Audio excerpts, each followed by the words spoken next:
بسم اللہ الرحمن الرحیم. شروع رب ذوالجلال کے پاک اور بابرکت نام سے جو دلوں کے بیت خوب جانتے ہیں. ناظرین، میں آپ کا ہوسٹ، آپ کا دوست جانشین ارمانی ایک مرتبہ پھر آپ کی خدمت میں حاضر ہوں. نامی کوئی بغیر مشقت نہیں ہوا، 100 بار عقیق کٹا تب نگی ہوا. ناظرین کرام، آج جس شخصیت کی ہم آپ سے ملاقات کرانے جا رہے ہیں وہ کسی تعارف کے محتاج نہیں ہے. رب ذوالجلال نے خطاطی کی دنیا میں انہیں ایک نام اور ایک پہچان دی. میں تمہید لمبی نہیں باندھنا چاہتا ہوں. میرے ساتھ استاد محترم محمد ابوبکر صدیق صاحب موجود ہے. کیلی گرافی کے حوالے سے ہمیں اور ہمارے ناظرین کو ٹپس بھی دیں گے، اور ہم ان سے پوچھنا چاہیں گے کہ بھئی یہ کیلی گرافی کا سفر آغاز انہوں کس وقت کب کیا اور ان کے استاد محترم کون ہیں؟ السلام علیکم سر جی. وعلیکم السلام ورحمۃ اللہ. سر جی، اول تو آپ کو بہت بہت شکریہ ٹائم دینے کا. جی آپ کی محبت ہے، آپ تشریف لائے. سر جی، مجھے تو پہلے یہ بتائیے کہ فنی خطاطی کا سفر آپ نے کس سن سے شروع کیا اور یہ شوق آپ کو کیسے بڑھا؟ ہمارا یہ سفر 88 سے شروع ہوا جی، اور میرے والد صاحب کی خواہش تھی کہ میں اس فن کو سیکھوں، تو ان کے کہنے پہ فیصل آباد کے معروف خطاط آرٹسٹ حضرت حافظ انجم رحمۃ اللہ، گزشتہ 2 سال پہلے ان کا انتقال ہوا، تو بڑا نام تھا ان کا فیصل آباد میں، تو ان کے پاس گئے سیکھنے کے لیے، اور اب تک سیکھ ہی رہے ہیں. سر جی، مجھے یہ بتائیے کہ فنی خطاطی کا جو سفر ہے، آغاز جب انسان کرتا ہے تو اس کے لیے سب سے پہلے کیا قواعد ضوابط ہوتے ہیں؟ ذرا ہمارے ناظرین کو بتائیے. قواعد و ضوابط تو نہیں ہے. پہلے بات تو یہ ہے کہ کوئی بھی فن جب آپ سیکھتے ہیں تو جیسے آپ تعلیم حاصل کرتے ہیں یا کوئی بھی آپ شعبہ اپناتے ہیں، تو اس کی جو ایک محنت ہے اس کو حاصل کرنے کے لیے بس وہ محنت ضروری ہے، خلوص کے ساتھ اور رائٹ ڈائریکشن میں، کہ آپ اس میں زگ زیگ نہ ہوں ادھر ادھر، اور محنت کرتے رہیں. دور بدلتا ہے، چیزیں اپڈیٹ ہوتی ہیں، اس سے بہتر چیزیں بھی بعض دفعہ آ جاتی ہیں، لیکن اگر لگن آپ کی سچی ہے، اور آپ جب ہم نے اس سفر کو شروع کیا تو ابھی کمپیوٹر نہیں تھا، تو ہمیں بہت سارے لوگوں نے کہا کہ جی آپ یہ خطاطی سیکھ کے کیا کریں گے، اب تو کمپیوٹر آ گیا، بہت سارے فونٹس آ جائیں گے، آپ کا کام تو ختم ہو جائے گا. لیکن آپ دیکھ لیں آج آپ یہاں بیٹھے ہوئے ہیں اسی سلسلے میں. کام ختم کبھی بھی نہیں ہوتا، بندہ محنت کرتا رہے تو اللہ پاک اس کو نوازتے ہیں. سر جی، دیکھنے میں یہ ہے کہ بہت سے ایسے خطاط ہیں جو فن خطاطی سے ریلیٹڈ ہے، لیکن اب وہ رجحان پاکستان میں اس طرح نہیں ہے جس طرح فن خطاطی کے حوالے سے ہونے چاہیے تھا. اس پہ آپ کیا کہتے ہیں کہ سرکاری طور پہ کوئی انسٹیٹیوٹ ہونے چاہیے سکھانے کے لیے، یا کوئی ایسا ادارہ ہونا چاہیے کہ باقاعدہ طور پہ نا بچوں کو بھی تعلیم دے اس کی، اور یہ بلکہ میں تو کہتا ہوں کہ نصاب کی شکل میں نا ہونا چاہیے؟ کیا کہنا چاہتے ہیں؟ جانشین صاحب، مسئلہ اصل میں یہ ہے کہ دیکھیں سرکاری طور پہ کچھ نہیں ہوتا، سب کچھ انسان کی اپنی محنت ہے. جیسے ہم اسکول میں پڑھتے ہیں، کالج میں ہیں، یونیورسٹی میں ہیں، اور آپ نے دیکھا ہوگا کہ پرائیویٹ اسکول بہت زیادہ ہیں، پرائیویٹ انسٹیٹیوٹ بہت زیادہ ہیں. تو جب پرائیویٹ کوئی بندہ کام کرتا ہے تو وہ اس کا نصاب بھی اپنا ہوتا ہے، اس میں سرکاری کچھ نہیں ہوتا. مسئلہ صرف یہ ہے کہ آپ ضروری کس چیز کو سمجھتے ہیں. اگر کوئی شخص اکیڈمی بناتا ہے، وہ اپنا نصاب، اپنی کتابیں، اپنی چیزیں رکھتا ہے، اگر وہ یہ چیز سمجھتا ہے کہ میں خطاطی کو بھی اپنے اسکول میں لانچ کروں تو وہ کر سکتا ہے، اس کو روکے گا کوئی نہیں. تو ہمارے ہاں جو لوگ اس فن سے وابستہ رہے انہوں نے بحیثیت روزگار، معاش یا فن کے اس کو اپنایا تو ہے، لیکن اس انداز سے اس کی ترویج نہیں ہو پائی، یا وہ لوگ نہیں کر پائے، یا ان کو مواقع نہیں ملے کہ وہ اگر اس کو تدریسی نظام میں لاتے. بلکہ اسکول، کالج، یونیورسٹی کو تو میں بعد میں پریفر کرتا ہوں، بلکہ سب سے پہلے یہ ذمہ داری مدارس کی ہے، جہاں پہ ہم قرآن کی تعلیم حاصل کرتے ہیں، اور یہ فن ہمارا جڑا ہوا ہے قرآن کے ساتھ. اگر تجوید قرات ہے تو تجوید خط ہے، ٹھیک ہے نا. تو بیسٹ جگہ ہے مدرسہ، جہاں آپ خط کی تعلیم حاصل کر سکتے ہیں یا کرائی جا سکتی ہے، اور یہی حضرات کسی دور میں کراتے بھی رہے ہیں۔ ایک دور تھا، ہمارے بزرگ بتاتے ہیں، میرے والد صاحب بھی، کہ فن حکمت اور فن خطاطی مدارس میں ہی سکھایا جاتا تھا، تو پھر کیوں ختم ہو گیا؟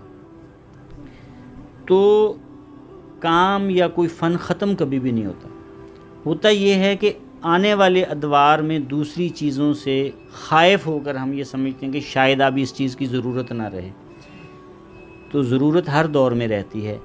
آپ کس چیز پہ قائم رہنا چاہتے ہیں؟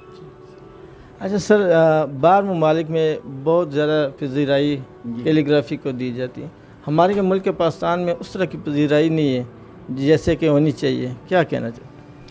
دیکھیں، میں نے ابھی آپ سے یہ بات کی نا کہ ان لوگوں کی تعلیم میں یہ چیز شامل ہے۔ جب تعلیم میں شامل ہے تو تعلیمی نظام جتنا بھی ہوتا ہے، جو بھی اس سے وابستہ ہیں، چاہے اسکول، کالج، یونیورسٹیز یا پروفیسر حضرات، تو سبھی لوگ اس میں دلچسپی لیتے ہیں۔ تو اس وجہ سے وہاں وہ اب تک قائم ہے اور اس کے اوپر کام ہو رہا ہے کہ وہاں حکومتی لوگ بھی دلچسپی لیتے ہیں، کیونکہ وہ تعلیم میں شامل ہے۔ اب ہمارے ہاں یہ چیز تعلیم میں شامل نہیں ہے، تو صرف انہی لوگوں کی دلچسپی ہے جو اس فن سے وابستہ ہیں، باقی تو بھول بھی چکے ہیں کہ فن خطاطی اس طرح۔ تو اس کی دلچسپی میں سرکار کا عمل دخل کم ہے۔ جو لوگ اس سے وابستہ ہیں، یہ علماء کی ذمہ داری ہے، یہ ان حضرات کی ذمہ داری ہے جو اس مثال کے طور پہ مدارس کے ایسے بہت سارے علماء ہیں جو فن خطاطی کو بحیثیت فن بخوبی جانتے ہیں۔ اپنا نام یا ادارے کا لوگو یا اپنا کام کروانے کے لیے وہ بہت اچھا خطاط ڈھونڈتے ہیں، لیکن اپنے مدرسے میں بچوں کو یہ تعلیم دینے کے لیے تیار نہیں ہے۔ یہ ایک المیہ ہے۔ اچھا سر، ہمارے یہاں پر المیہ یہ بھی ہے کہ ہم خطاط حضرات جو بہت سارے ہیں نا، بڑے بڑے نام، جن میں ایک دوسرے کے ساتھ ان کے کاموں پہ تنقید کرتے، تو یہ اس کے بارے میں کیا آپ کہنا چاہیں گے کہ یہ کیسے ختم ہوگی آپس میں یہ تنقیدی جو مقابلہ ہے؟ دیکھیں، تنقید کوئی بری چیز نہیں ہے، تنقید اچھی چیز ہے، تنقید سے آپ سیکھتے ہیں۔ تنقید برائے اصلاح، جی، تنقید برائے اصلاح جو ہے، اور ہوتی ہی تنقید برائے اصلاح ہے۔ جو تنقید برائے تنقید ہے وہ دوسرے کو ایکسیپٹ نہ کرنا ہے، اور یہ سب سے پہلی یعنی میں ابھی کل ہی اپنا اسٹوڈنٹس کو یہ بتا رہا تھا کلاس میں کہ جو کوئی شخص حسد کرتا ہے نا آپ سے، جب تو وہ یہ مان چکا ہوتا ہے کہ آپ اس سے بہتر، یعنی وہ آپ سے بہتر ہے، اسی لیے وہ حسد کرتا ہے۔ تو تنقید برائے تنقید جو ہے یہ یعنی نقصان کا ضرور باعث بنتی ہے، آپ اپنے کام میں پیچھے آ جاتے ہیں۔ اگر آپ تنقید برائے اصلاح کریں گے تو آپ اپنے فن میں آگے بڑھیں گے، اور یہ دنیا کے ہر شعبے میں، یہ صرف ہمارے کام میں نہیں ہے کہ ہمارے لوگ اس سے گھبرا جائیں کہ جی یہ کو پتہ نہیں، ہمارے ہر جگہ آپ کو یہ چیز ملے گی، لیکن یہ نہیں ہونی چاہیے۔ اچھا سر، پاکستانی کیلیگرافر جو ہے ان میں سب سے اچھا اور مضبوط خط جو آپ کو پسند ہو، کون سا ایسا خطاط ہے جو آپ کو خود وہ بھی پسند ہو اور ان کا خط بھی پسند ہو پاکستان میں؟ دیکھیں، یہ نا اصل مسئلہ یہ ہے کہ جب آپ باغ میں جاتے ہیں نا تو وہاں بے شمار قسم کے پھول ہیں، کوئی سفید رنگ کا، کوئی پیلے رنگ کا، کوئی لال رنگ کا، کوئی نیلے رنگ کا۔ آپ وائٹ کی طرف دوڑیں گے، میں پیلے کی طرف دوڑوں گا۔ تو ہر پھول کی اپنی خوشبو ہے، کم زیادہ کوئی بھی نہیں ہے، ہر شخص کی محنت اور ریاضت ہے، اور جس کو جو پسند ہے۔ اس فن سے جڑے سبھی افراد میرے لیے محترم ہیں۔ کوئی نستعلیق بہت اچھی لکھتا ہے، کوئی ثلث بہت اچھا لکھتا ہے، کسی کا دیوانی اچھا ہے، کسی کا رقہ مضبوط ہے، کسی کا نثر بہت جاندار ہے، ٹھیک ہے نا۔ کوئی اس فن سے متعلق قلمیں بنا رہا ہے، کوئی پیپر بنا رہا ہے، کوئی انکس تیار کر رہا ہے۔ تو جو سامان مہیا کر رہے ہیں نا، میں تو ان کو بھی بڑا محترم سمجھتا ہوں کہ ہمارے فن سے وہ وابستہ ہیں۔ سبھی افراد جو ہیں اپنی جگہ الحمدللہ اہمیت رکھتے ہیں، ان کا کام بھی اچھا ہے، بس اپنی اپنی ریاضت کے اوپر ہے۔